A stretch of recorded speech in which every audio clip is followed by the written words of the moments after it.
Hey everybody, thank you so much for joining me. This is day 4 of Pray 714 or CP Pray 714, and I love that you're on this journey with us. This is fantastic. Have a theme passage every week, and our present one is taken from Matthew chapter 6, verses 9 through 13. It's Jesus teaching his disciples to pray, and we are looking at different aspects of this prayer. I'm hoping that as we lean into it, that you will understand who God is. That I love how Jesus, when he's teaching his disciples to pray, he doesn't just give them words to say. That his words are packed with intentionality, and he wants them to understand who God is, which will help them in turn have a solid foundation for how they pray in the future.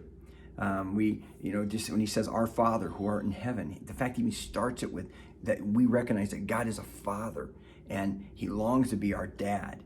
And he goes on and he says, "Your kingdom come, your will be done," that he's a king. Our God is a king. So we have to see God rightly. We've got to understand his authority more fully. And then what we talked about yesterday, when he says, "Man, Lord, give us this day our daily bread," that our God is our provider. He longs to be our ultimate provider. He wants to meet the deepest needs of your life, and nothing is too small for you to bring to him. Why? Because he's your father and he's a king, and he longs to provide for you and to provide for others. So we talked about that. Today, I want you to understand that God is also your protector. Your protector. Let's go back to the prayer. "Our Father who art in heaven, holy is your name. God, your kingdom come, your will be done on earth as it is in heaven. Lord, give us this day our daily bread, and forgive us our trespasses as we forgive those who trespass against us." I love that. You say, "Rico, how in the world is he being our protector?"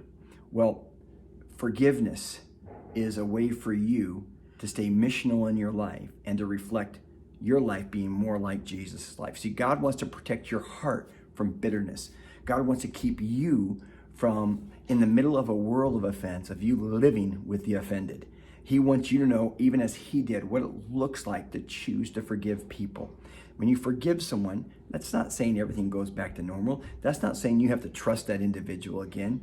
It's saying that you're releasing them into God's hand, and you choose to no longer want to make them pay for their crimes. You're going to let God be the judge. You're going to let him be the enforcer, not you. This is key. So as God's going to protect you, you're going to have to choose to walk in forgiveness. And trust me, depending on your work environment, depending on your family dynamics, depending on right now and where you're at with COVID-19 and how you perceive the government and how you perceive certain political parties, you're going to have to be flowing in being a person who chooses to forgive. God wants to protect you. The prayer goes on and says, "Lead us not into temptation." I'm going to talk a little bit more about that tomorrow and deliver us from evil. But right now, you need to know he's a father, he's a king, he's a provider, and he's your protector. Man, I'm praying for you. Thank you for joining me. Know this, you're not alone.